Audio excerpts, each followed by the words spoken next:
¿Cómo está? Un gusto saludarle, gracias por ser parte de esta entrevista a fondo. Y hoy con un médico, un especialista infectólogo de la Universidad del Paraíso, que también atiende en el Hospital Carlos Bandura, a raíz de todo esto que ha ocurrido durante los meses que han pasado producto del coronavirus. Y qué mejor que conversar con el doctor Rodrigo Cruz, médico infectólogo de la Universidad de Valparaíso, sobre su experiencia en lo personal, porque se habló mucho de la primera línea, que eran los funcionarios del área de salud.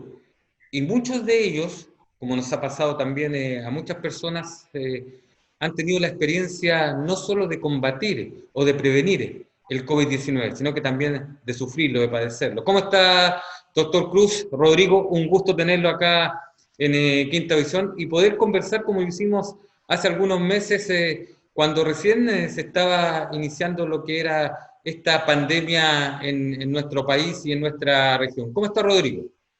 Muy bien, gracias. Saludos a todos por allá, encantado de Quinta División, un canal importante a nivel regional y en lo personal también. Muy buenos amigos, siempre intercambiamos opiniones y feliz de estar participando nuevamente en un canal que, como dije, lo considero de un canal de amigos, así que feliz. Ahora, hace unos meses conversamos y durante mucho tiempo hemos conversado y usted siempre ha sido repetitivo y en buena forma y en buena manera de decir, cuidémonos, porque esto no sabe a quién le puede tocar. Partamos por lo personal, yo sé que a mucha gente no le gusta, pero es bueno conocer su experiencia, Rodrigo, porque usted incluso estuvo en la UCI. ¿Cómo fue su experiencia con esto ya no solo de combatir el coronavirus, sino que también de detener el coronavirus?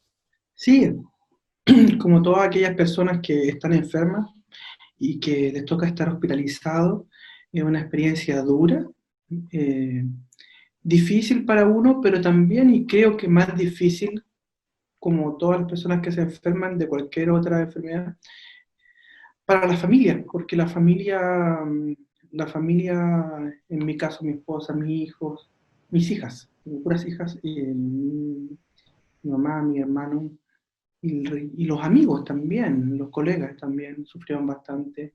Eh, y porque es una enfermedad, coronavirus es una enfermedad de la soledad en ese sentido.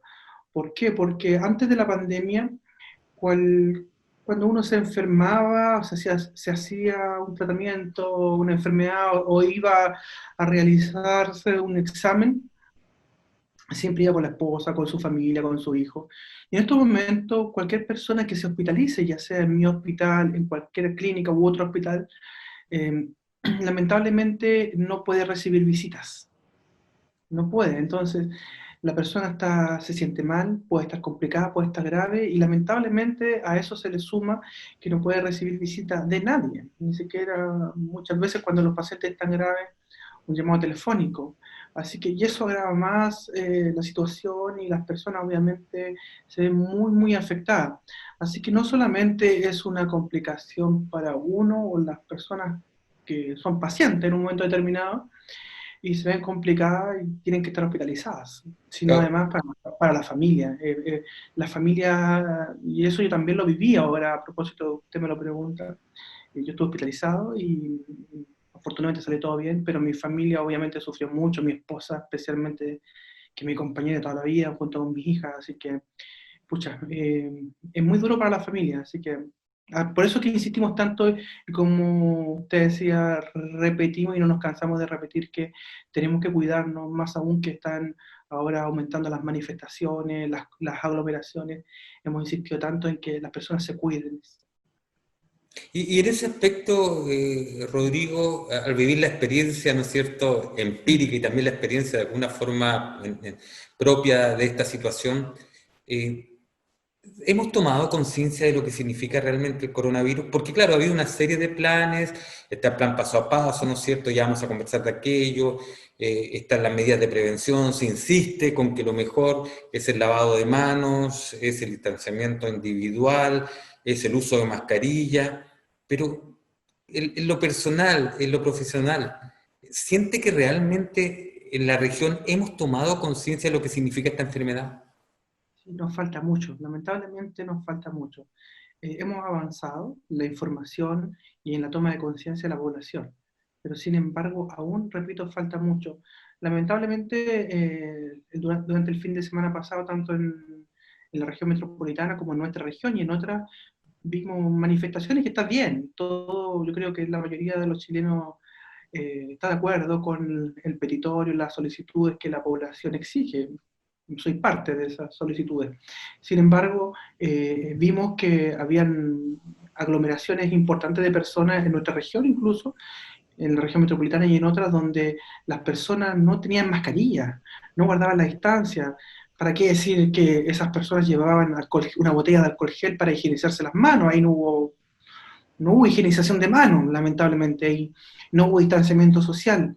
Por lo tanto, sin duda que por ejemplo, en estas aglomeraciones de nuestra región hubo muchas personas que van a ser diagnosticadas en las próximas semanas, es así. Por eso que creo y repito que nos falta mucho todavía por aprender, y principalmente lo importante acá es que la gente joven tiene que asumir esto. ¿Por qué? Porque por la edad, porque no están dentro de los grupos de riesgo, probablemente las personas jóvenes si se infectan no va a pasar más allá de un cuadro gripal, un cuadro rinítico alto, un cuadro respiratorio alto. Pero si van a su casa pueden infectar a sus papás, a sus tíos, a sus abuelos, y ellos sí pueden estar en los grupos de riesgo y por lo tanto puede ahí existir una consecuencia que no va a ser la misma que les pasó a ellos. Por eso es que es tan importante llegar a nuestros jóvenes, a nuestros hijos, a nuestros sobrinos, a nuestros alumnos, en mi caso, y a través de este canal a todos los jóvenes que estén escuchando el programa, la televisión. Porque esto lamentablemente, como lo comentábamos en la entrevista pasada, me estaba acordando, tú mismo me decías que esto no era un juego, y es verdad, no es un juego esto. Eh, y acá el altruismo es fundamental, el altruismo, porque tal como lo decía, quizá a la gente joven no le va a afectar mayormente, pero a otros grupos de riesgo sí. Y entonces uno aquí tiene que cuidarse no solamente para uno, sino también cuidarse pensando en cuidar a adultos mayores, a los papás, a los tíos. Ahora, se han tomado una serie de medidas administrativas, ¿no es cierto? Hablemos del tema del plan paso a paso. Valparaíso, Viña del Mar, me voy a referir, no están viendo la región completa, pero específicamente en el caso de Valparaíso y Viña del Mar, donde quizás fueron las dos comunas que hasta la fecha han tenido mayor cantidad de días en cuarentena, cerca o más de 4 meses en el país, hasta la fecha.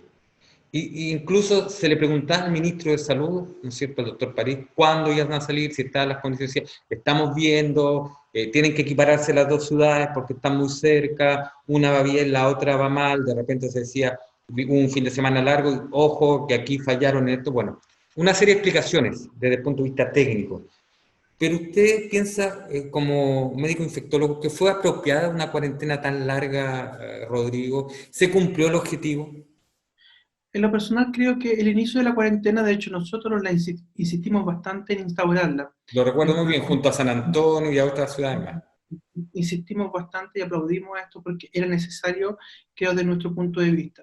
Quizás no tuvo el impacto que hubiéramos querido de bajar rápidamente el número de casos nuevos y el número de casos activos, pero sin duda que tuvo un impacto mirado, viendo la curva epidémica tanto de Valparaíso, Viña del Mar, Quillota y de San Antonio. Hubo un impacto. Insisto, quizás no lo hubiéramos querido.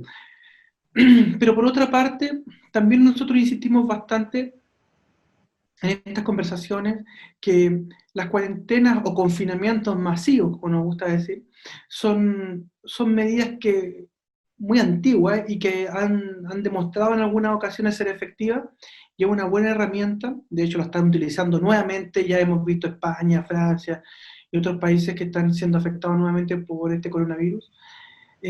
Son efectivas, pueden ser efectivas, pero tienen que ser por tiempo acotado. ¿Por qué? Porque a medida que empieza a pasar el tiempo, está demostrado que la gente ya no adhiere a ese confinamiento masivo. Y Exacto. eso nos pasó en Valparaíso y Viña del Mar, donde los últimos 2 meses la movilidad, los estudios de movilidad de una universidad y de una empresa particular demostraron que en Valparaíso y Viña del Mar era cerca de un 90%.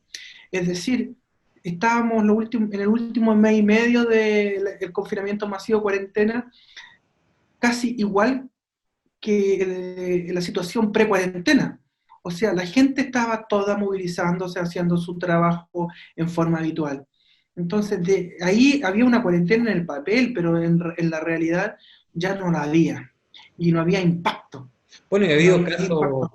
y ejemplos patentes. Si pasamos nuestras fronteras, ¿no es cierto? Vemos lo que ha pasado en Argentina, donde se inició muy bien con el tema de la cuarentena, y hoy los resultados después de varias cuarentenas, de periodo de cuarentena, lamentablemente no son lo que se esperaban. Entonces, en ese aspecto yo creo que habría que haber pensado un poco más, porque las fiscalizaciones tampoco da, Rodrigo, si ese es otra situación. O sea, se entregaba un permiso, pero al final de repente uno conversaba con la autoridad y decía, oye, pero se cambia de un rubro para otro, por ejemplo, el tema del comercio, y están los permisos colectivos. Entonces, de alguna manera, también influyó aquello de que las fiscalizaciones quizás no fueron, porque tampoco había más gente como para fiscalizar a todo el mundo, si seamos francos. Claro, es difícil, ¿por qué? Porque la autoridad sanitaria en un momento determinado tenía que mejorar la trazabilidad y por lo tanto tenía que ocupar gran parte de su equipo de profesionales, por ejemplo, en formar un equipo de trazabilidad, incorporar la atención primaria, todo eso se fue haciendo y ha mejorado bastante. Pero claro, ocupar gente en fiscalizar es difícil, porque fiscalizar tendríamos que tener fiscalizadores en cada esquina. Por eso es que se apela tanto a la conciencia y a la educación. Ahora viene el tiempo, la mejora del tiempo, viene el verano, donde las personas van a tender a salir en mayor cantidad. Ya nos hemos ido desconfinando, la gente va a ir a la playa, va a ir a piscinas, balnearios, y es fundamental que puedan cuidarse, que entiendan que la pandemia no está eliminada, la pandemia está activa y que por lo tanto es fundamental que tomen todas las medidas, porque si no nos va a pasar lo mismo que los países europeos, que son países que tienen más recursos que nosotros, sin duda, Y disculpe que tienen lo otros interrumpa, planes. Rodrigo, pero estamos viendo rebrotes importantes en países Mm. que al principio lo pasaron muy mal y que suponía que ya habían logrado, ¿no es cierto?, ir ganándole. Sin embargo, se comenzaron a abrir un poco más, ¿no es cierto?, vino el desconfinamiento, como bien dice usted, y hoy tenemos países que en un principio era alarmante, que de nuevo están volviendo a confinarse producto de esta situación. ¿Podemos tener algo así en nuestro país? Seamos francos, porque creo que en esto no estamos exagerando, sino que de alguna manera hay que informar como corresponde. Y en ese aspecto, ¿podemos llegar a algo así cuando se habla de un segundo rebrote o de la segunda ola que se decía? Sin duda que podemos llegar, por eso que es tan importante que todos tomemos conciencia y hemos insistido tanto, ustedes, nosotros, en esta toma de conciencia. Imagínense, Francia está muy complicado en este momento también, España, Madrid se cerró hace un rato ya con su segunda ola. En ¿Por qué? Italia. Italia. ¿Por qué? Porque, bueno, hay que considerar que estos países son países que tienen mucho más recursos que nosotros, invierten mucho más en educación, más en salud pública y también más en fiscalización. Pero a pesar de eso, han tenido rebrotes y segundas olas muy importantes con con un número creciente de fallecidos. Entonces, nosotros que somos un país más pequeño, tenemos que tener conciencia. Yo creo en la educación, participo de una universidad, de un centro formador como la Universidad del Paraíso, y creo en la educación de nuestro pueblo, de nuestros alumnos, porque de otra forma no vamos a poder salir adelante. No, tal como lo conversaba, no podemos tener fiscalizadores en cada esquina o en cada 100 metros en la playa. Tenemos que apelar a la educación, a la conciencia de nuestra población. De otra forma vamos a tener rebrotes nomás como le ha sucedido a países como los países europeos. ¿Ya? O como Argentina, que es un país hermano que está al lado, que ha tenido problemas gravísimos, donde ahí, visto de la perspectiva de ahora, también es re fácil analizar la situación ahora, ya que ha pasado harto tiempo y que ya tenemos bastante experiencias europeas, asiáticas, la realidad de Estados Unidos, que es un verdadero desastre, al igual que la realidad de Brasil, donde ahí tenemos dos ejemplos donde no se ha hecho nada prácticamente y donde la población de esos dos países está siendo fuertemente afectada y en forma catastrófica. La contraparte argentina que tomó una cuarentena muy extendida y donde la población se cansó, empezó a salir a hacer su vida normal prácticamente y posteriormente hicieron y salieron a manifestarse. Acuérdense que en el obelisco había unas manifestaciones masivas, extensas, contra la misma cuarentena. Y ahí ocurrió una amplificación de la pandemia. Que En perdón, relación a... que guardando las proporciones, es lo que de alguna forma se refleja en lo que ha ocurrido en los últimos días en nuestro país. Nuestro país, donde lamentablemente pudimos ver, ustedes mostraron, donde, como lo conversábamos, muchas personas sin su mascarilla, sin el distanciamiento, eh, sin la higienización de manos. Así que es una situación peligrosa. Insisto, no estamos en contra de las manifestaciones o del movimiento social, por el contrario, pero sí el mensaje es que tenemos que cuidarnos, tenemos que tomar las medidas si es que se van a manifestar. De otra forma, pues vamos a seguir afectando a nuestra población, a la población inmunocomprometida, pero también a otras personas que no son inmunocomprometidas, que no son adultas mayores, que no tienen factores de riesgo, que también se pueden ver afectadas. Así que ese es el llamado y tenemos que seguir insistiendo, aunque parezcamos repetitivos. Exacto. Rodrigo, en su calidad de médico, muchos han hablado de que ya hay vacunas que incluso se habrían probado, habrían pasado las fases y se estarían distribuyendo en nuestro continente y en otras partes del mundo. ¿Qué podemos decir con respecto efectivamente a la vacuna? ¿Tendremos vacunas sólidamente que puedan combatir lo que es este virus de aquí a fin de año, quizás a los primeros meses del próximo año? Entonces, esto que se conoce a nivel internacional y que incluso aparecen presidentes de algunos países, ¿no es cierto?, dando a conocer las noticias, ¿nos puede llevar a un engaño, quizás a una falsa realidad? Sí, yo creo que hay que ser bien claro, tal como usted lo ha manifestado, ser muy claro con nuestra población. Yo creo que eso es nuestra obligación. Posibilidad de vacuna este año ninguna. Posibilidad de vacuna para el primer semestre del próximo año, muy pocas probabilidades. Y le explico por qué. Las vacunas en general, hay dos conceptos que la población tiene que tener en claro. Las vacunas en general, desde que empieza un proyecto hasta que esa vacuna se comercializa, se demora aproximadamente 12 años. Y del total de proyectos con respecto del total de proyectos de vacunas, aproximadamente el 5 al 10% llega a una publicación o llega a su término. Más del 90% de los proyectos no terminan por distintas razones, entre ellos, por ejemplo, factores, reacciones adversas severas o complicadas, tal como la población ha podido ver ahora. Ahora, que hay un apuro porque estamos con una pandemia y que probablemente todo el próximo año o gran parte del próximo año vamos a estar con ella. Por eso que se han apurado vacunas, pero eso no implica que se debe poner en riesgo a la población que se vacuna. Eh, los proyectos de vacuna tienen que seguir pasos muy estrictos para que puedas pasar de un paso a otro. Y no se puede apurar esto. El caso, por ejemplo, de Rusia, como usted lo nombraba, a propósito de un presidente donde creo que se han apurado bastante, donde no hay estudios de fase 3 todavía. Para que un estudio de fase 3 que va a ir a demostrar si esa vacuna es efectiva o no. Están vacunando a una población, en este caso Rusia, y a otras, eventualmente a otras poblaciones de otros países. Pero esa vacuna en estricto rigor no ha pasado todo el sedazo, por así decirlo, que es necesario para que salga a una producción masiva. Y de hecho, un detalle, ustedes han podido ver ya que algunas vacunas han tenido algunos problemas, declaración de algunas reacciones adversas y que se han parado.